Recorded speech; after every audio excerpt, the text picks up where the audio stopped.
quels sont aujourd'hui 3 de vos plus grands projets, qui sont les plus importants, qui n'avancent pas?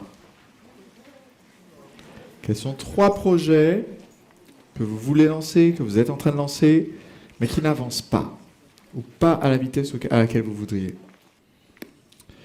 Parmi ces 3 projets, je vais vous demander d'en entourer un dans lequel vous vous trouvez particulièrement bloqué. Vous en entourez un. Et ensuite, je vous pose une question, j'aimerais que vous me répondiez, par écrit sur votre carnet de notes, que vous répondiez à la question suivante. Pourquoi est-ce que ce projet n'avance pas? Qu'est-ce qui manque ou qu'est-ce qui bloque pour y arriver? Hier, je vous ai parlé de la différence entre une vision et une hallucination. Quelle était la différence? Une vision, c'est voir quelque chose qui n'existe pas et bosser pour que cette chose se réalise. Une hallucination, c'est voir quelque chose qui n'existe pas et vivre dedans, en pensant que c'est déjà réalisé. Ce matin, j'aimerais parler rapidement de ce que j'appelle la pensée magique. La pensée magique, c'est quand on s'imagine que quelque chose va se résoudre magiquement tout seul, ou du moins qu'on compte là-dessus, même si on essaie de ne pas y penser, de ne pas se dire que c'est comme ça qu'on agit, mais on compte sur un petit abracadabra pour résoudre le problème. Et j'aimerais vous demander, puisque vous avez noté au moins un problème sur lequel vous êtes vraiment bloqué, et vous avez réfléchi à qu'est-ce qui empêche ce projet, pour le projet en question, combien d'entre vous pensent que c'est difficile de changer votre façon de faire ou d'apprendre à le faire correctement, ou c'est trop risqué de le faire? Alors, si vous êtes dans ce cas-là, vous êtes victime du canapé magique.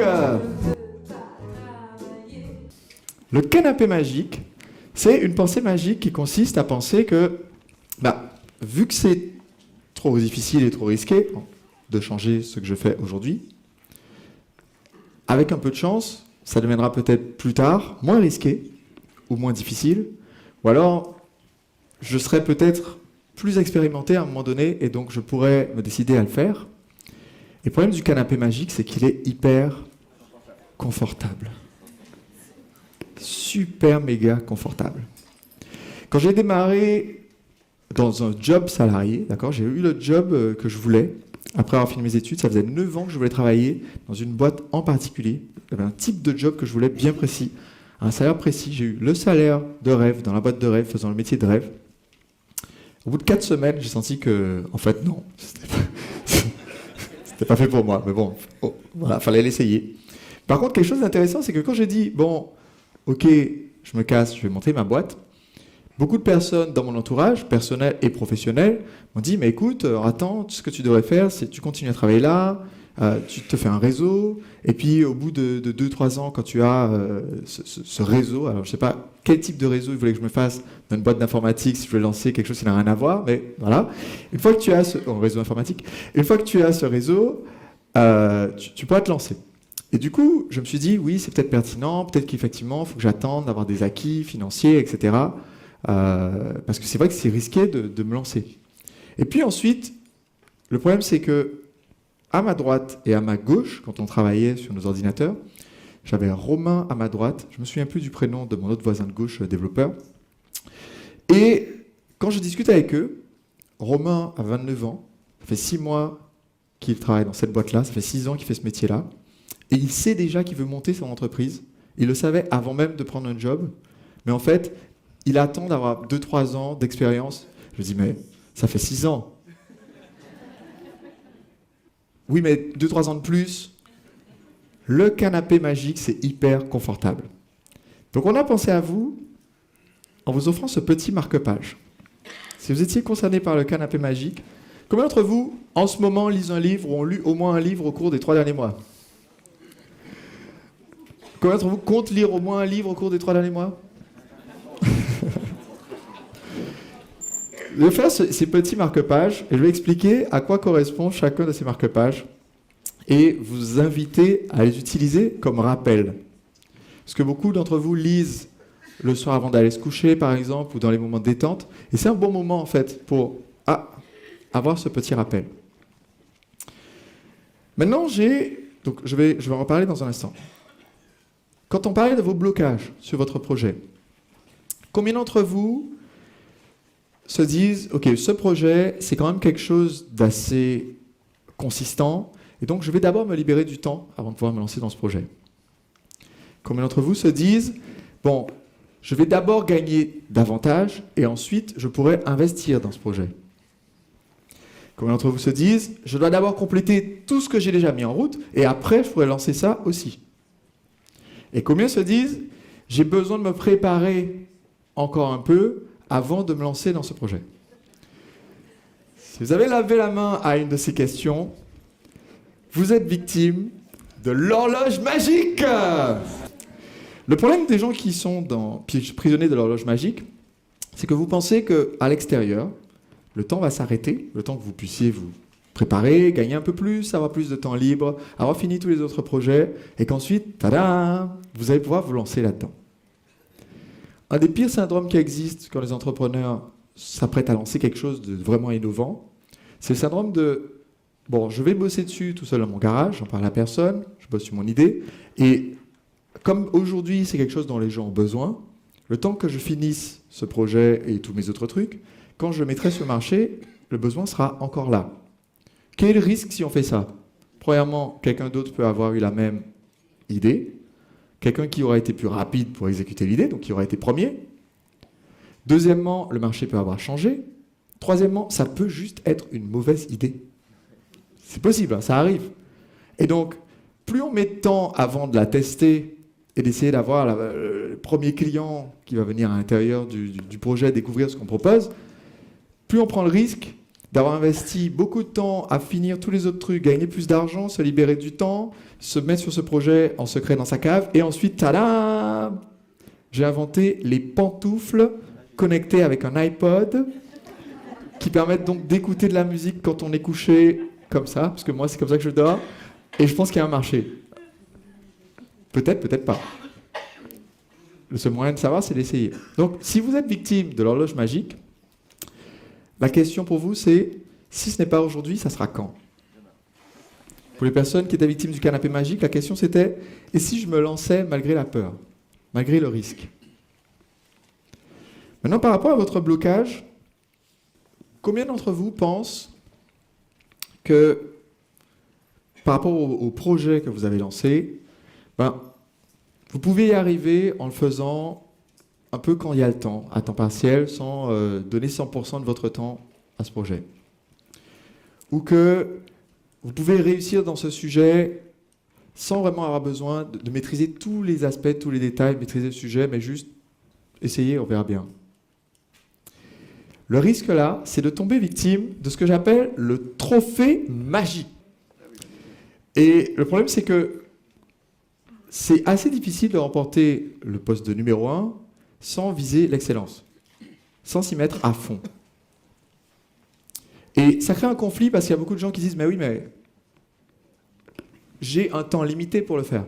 J'ai une famille, j'ai d'autres projets, j'ai d'autres priorités. Quel que soit ce que je vais lancer, j'ai un temps limité pour le faire. » La question, c'est pas quel est le temps que vous avez de disponible, c'est comment est-ce que vous passez ce temps que vous avez de disponible. Et est-ce que vous le réservez réellement pour ce projet que vous êtes en train de lancer? Le syndrome du trophée magique, c'est de penser que le trophée est là, tout le monde a droit au sien, tout le monde peut être numéro 1 sans rien faire de spécial, donc il n'y a pas plus d'efforts à fournir que ça. Il y a un effort énorme à fournir pour que votre activité réussisse. Quand vous discutez avec d'autres personnes dans la salle, vous allez voir que vous pouvez le dire inconsciemment à l'intérieur d'entre vous, quand la personne vous raconte son projet et ce qu'elle est en train de faire pour y arriver, intérieurement, vous savez si ça va marcher ou pas.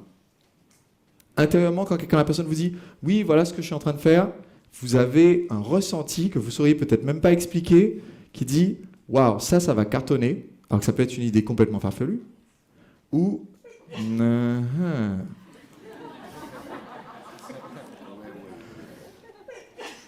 Et le problème, c'est quand vous êtes en train de parler de votre projet, laquelle de ces deux réactions vous aimeriez créer chez les personnes qui vous écoutent?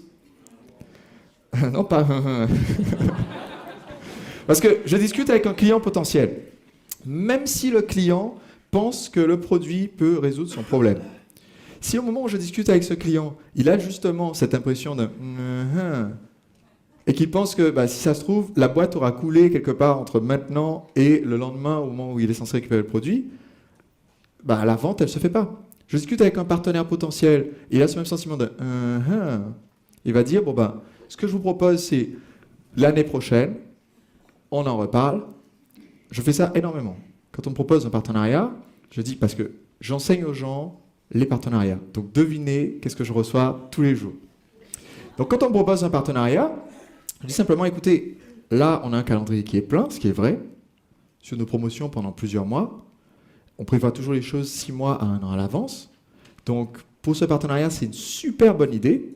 Mais ce qu'on peut faire, c'est, on en reparle dans 6 mois.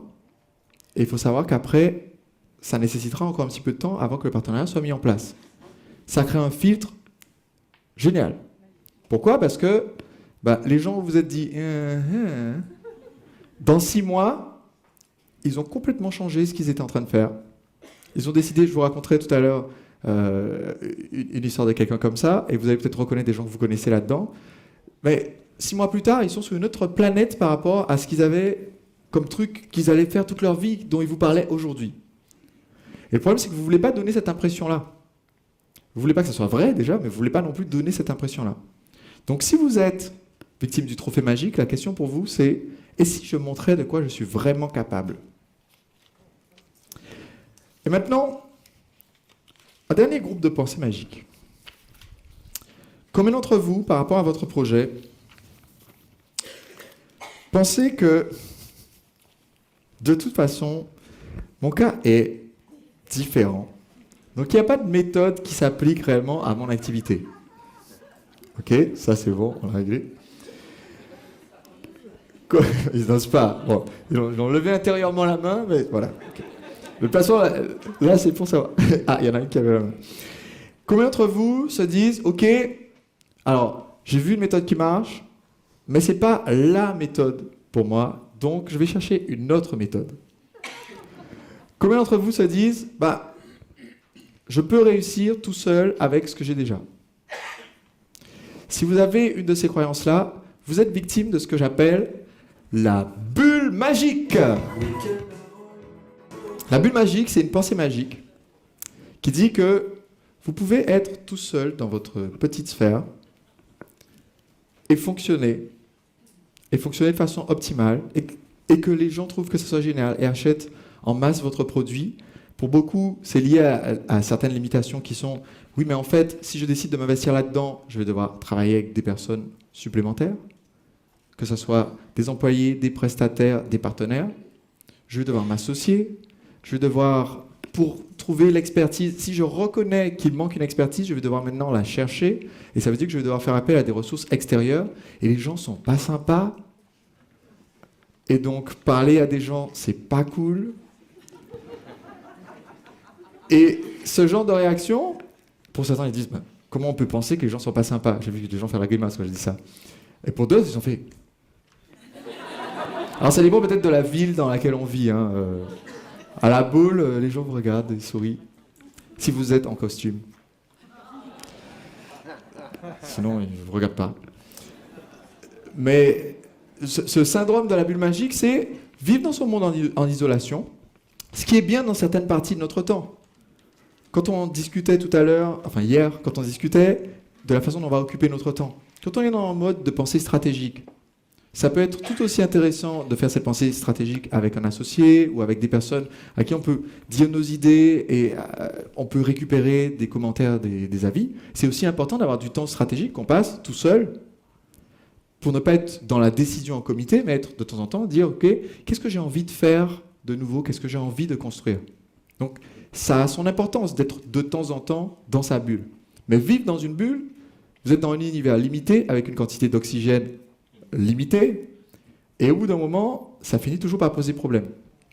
Et j'insiste sur ce point-là parce que parmi les personnes qui sont dans ce syndrome que j'appelle la bulle magique, c'est tout à fait possible d'atteindre un certain succès et d'arriver ensuite à un plafond.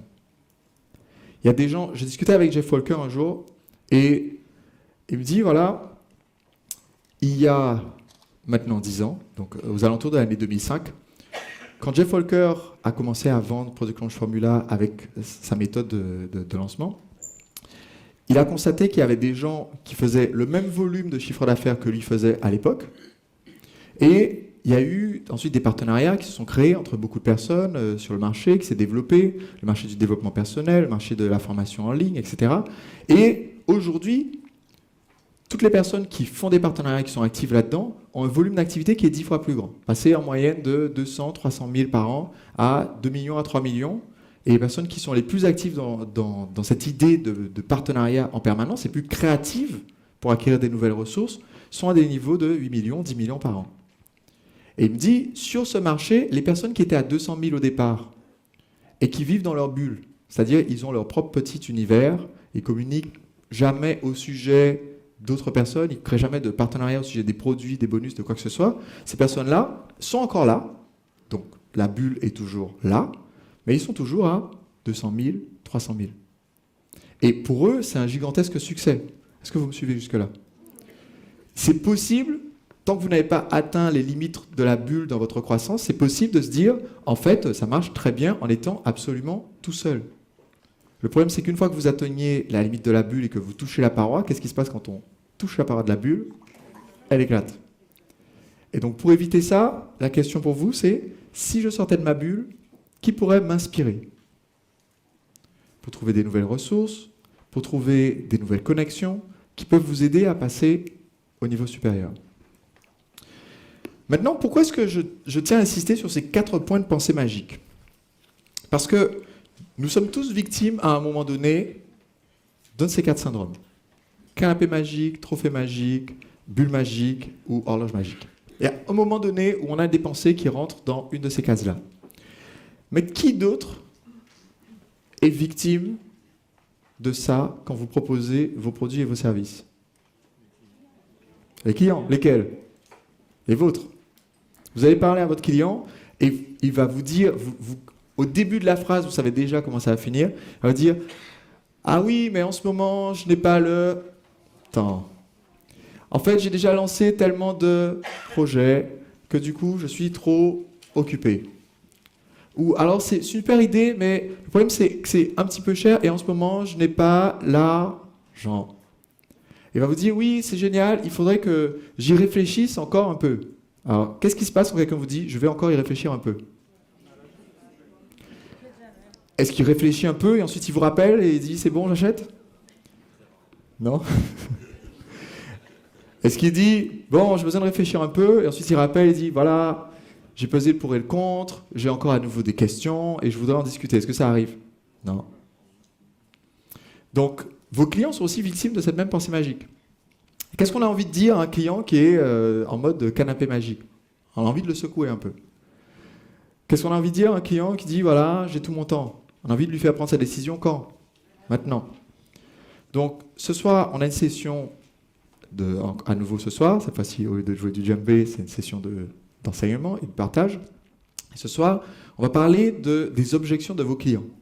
Comment est-ce qu'on traite les objections de vos clients? Là, ce que je vous ai donné, c'est un outil pour vous rappeler, vous, ces décisions que vous prenez, d'avancer sur vos projets et de ne plus tomber dans un de ces pièges-là. Donc, ce que je vais vous demander de faire, c'est de choisir un de ces 4 marque-pages qui correspond le plus à une pensée qui peut vous bloquer sur un de vos projets. Donc, choisir un des 4 et de noter sur ce marque-page que vous avez choisi la date et votre décision. Aujourd'hui, je sors du canapé magique. Aujourd'hui, je sors de la bulle magique. Aujourd'hui, j'arrête l'horloge magique. Aujourd'hui, je laisse tomber le trophée magique.